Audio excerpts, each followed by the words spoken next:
Hi friends, welcome to Gyaniyar. दोस्तों, Dubai में job करने की इच्छा सभी लोगों की होती है और मतलब कि जिसको यहाँ पर अच्छा काम नहीं मिल रहा है, अच्छा पैसा नहीं मिल रहा है, तो वो तो व्यक्ति कोशिश ही करता है कि भाई हम दुबई चले जाएं। और स्पेशली फार्मासिस्ट में बहुत ज़्यादा क्रेज़ है कि भाई उनको अच्छी खासी जॉब मिल जाती है, अच्छा खासा पैसा मिल जाता है, 1-1.5 लाख रुपये उनको सैलरी मिल जाती है।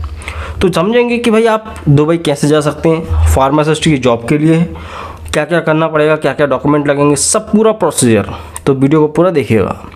उससे पहले रिक्वेस्ट है, ज्ञानियर द मेडिकल चैनल को सब्सक्राइब नहीं किया तो सब्सक्राइब कर सकते हैं, इंस्टाग्राम पे फॉलो नहीं किया तो इंस्टाग्राम पे फॉलो भी कर सकते हैं। तो यहाँ पे बेसिकली हम दुबई की बात कर रहे हैं। तो दुबई में ज़रूरी नहीं है कि इस प्रोसीजर के द्वारा आप सिर्फ और सिर्फ फार्मासिस्ट ही जॉब के लिए जा सकते हैं।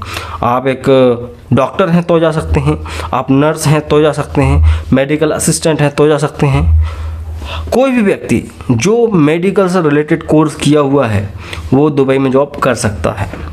अब आती बात कि भाई हम जाएं कैसे। देखो, जाहिर सी बात है, एग्ज़ाम होता है। एग्ज़ाम को समझने से पहले आपको दुबई के बारे में समझना पड़ेगा कि दुबई है क्या।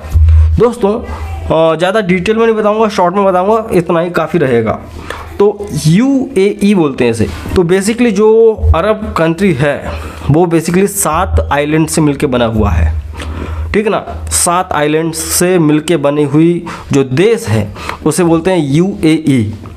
तो इसमें 7 देश कौन कौन से हैं देखो भाई। पहला है यहाँ पे आपका अबू धाबी, अजमान, दुबई तीसरा आता है आइलैंड, और चौथा है उमन अल क्वेन, रस अल खैमान, और है उसके बाद फजीरा और शारजाह।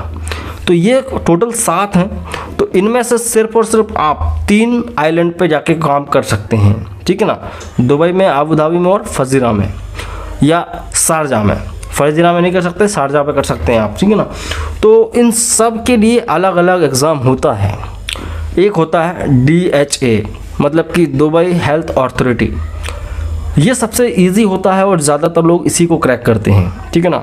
दुबई हेल्थ अथॉरिटी होता है। अगर आपको अबू धाबी में करना है तो आपको कौन सा हार्ड करके एग्ज़ाम होता है, हार्ड। और अगर आपको शारजाह में करना है तो MOH करके होता है।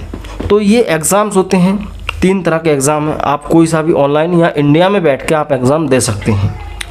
इसके लिए आपको पास होना पड़ेगा। अगर आप फेल भी हो जाते हैं तो 3 बार का आपको चांस मिलता है कि भाई आप 3 बार, मैक्सिमम 3 बार आप अप्लाई कर सकते हैं। तो भाई देखो, एग्ज़ाम क्लियर हो जाता है, फिर आपके लिए जो है, आप फार्मासिस्ट हैं तो भी दे सकते हैं, नर्स हैं, जो भी हो, साइंस बैकग्राउंड से आप दे सकते हैं एग्ज़ाम को। अब आती बात कि भाई इस एग्ज़ाम में पूछेंगे क्या, ये भी समझ लो आप। तो इस एग्ज़ाम में मेनली 3 चीज़ों के ऊपर होता है ये एग्ज़ाम।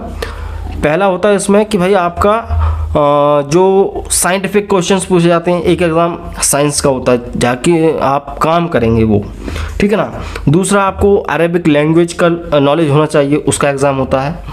और तीसरा होता है वहाँ के लॉ, वहाँ का जो लॉ एंड ऑर्डर्स हैं, मतलब कि कानून है, उसकी नॉलेज भी आपको होना ज़रूरी है। तो ये 3 तरह के एग्ज़ाम आपको देना पड़ेंगे। किसी भी एग्ज़ाम में 3 तरह का पेपर होता है, एक प्रकार से आप ये मान सकते हैं।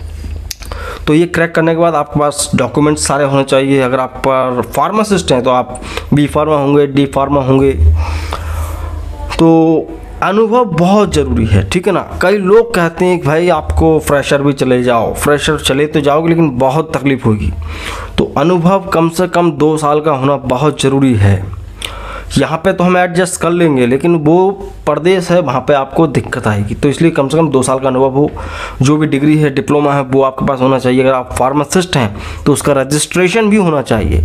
और रजिस्ट्रेशन अगर एक्सपायर होने वाला है तो कम से कम उसको आप रिन्यू करा लें, या कम से कम 6 महीने की उसकी वो है वैलिडिटी होना चाहिए, तभी आके आप अप्लाई कर सकते हैं। तो ये सारे डॉक्यूमेंट्स बनवा कर पासपोर्ट बनवा लो और वीज़ा बनवा लो, जितने साल के लिए आपको जाना है। और जिस किसी कंसल्टेंसी के द्वारा जाना चाह रहे थे उसके साथ भी जा सकते हो या सेल्फ भी जा सकते हो। फार्मासिस्ट को इतनी नॉलेज तो होती है, वो खुद भी जा सकता है, ऐसा कोई बड़ा काम नहीं है। लेकिन कई लोग कंसल्टेंसी के द्वारा जाते हैं तो 1-1.5 लाख रुपये उनके वहीं पे लग जाते हैं। खुद से जाएंगे तो थोड़ा पैसा बच जाता है। तो आप पहुंच जाएंगे और वहीं से आपको जो है ज्वाइनिंग के लिए बोला जाएगा जब आपका एग्ज़ाम क्रैक हो जाएगा।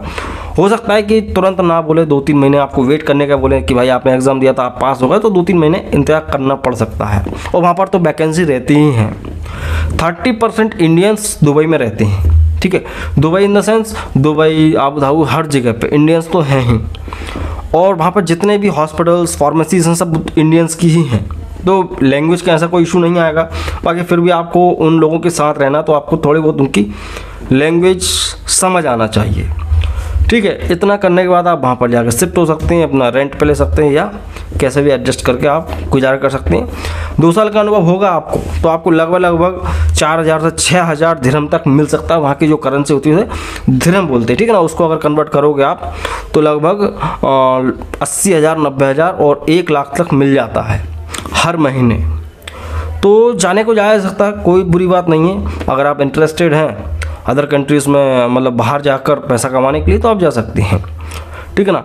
एक क्वेश्चन और मैं यहाँ पे शामिल कर लेता हूँ कि भाई कई लोग पूछेंगे ये चीज़ कमेंट में कि भाई देखो सपोज़ किसी ने DHA निकाला, उसको दुबई के लिए मिल गया है, एग्ज़ाम तो दुबई के लिए हुआ है, अगर आपको आबू धाबी में जॉब करना है, मतलब कि आपको हार्ड जो एग्ज़ाम होता है उसको क्लियर करना पड़ेगा, लेकिन आपसे वो हो नहीं रहा है, तो आप DHA कर सकते हैं, दुबई में जा सकते हैं। फिर वहीं के वहीं दुबई पहुंचने के बाद आप अपना आइलैंड को ट्रांसफ़र कर सकते हैं, ठीक है ना। वहाँ से आप दुबई से आबू धाबी में जॉब कर सकते हैं या शारजाह पे जॉब कर सकते हैं। तो पैसा अच्छा है और प्रोसीजर बहुत सिंपल है, मैंने बता दिया आपको। आप थोड़ा और नेट पर सर्च करेंगे तो आपको और जानकारी मिल जाएगी। बाकी इतना ज़्यादा कोई बड़ा काम नहीं है, कोई भी अप्लाई कर सकता है, और बस एग्ज़ाम क्लियर होना चाहिए और वैलिड डॉक्यूमेंटेशन होना चाहिए, और हो सकता है कुछ कोविड की गाइडलाइन को भी फॉलो करना पड़े। तो आई होप आप समझ गए होंगे कि भाई दुबई में जाकर जॉब कैसे की जा सकती है। मैं मिलता हूँ आपसे अगली वीडियो में दोस्तों। चैनल पर नए, चैनल को सब्सक्राइब कर लिया करें आप ऐसे ही इंटरेस्टिंग वीडियोस देखने के लिए। और जय हिंद, वंदे मातरम।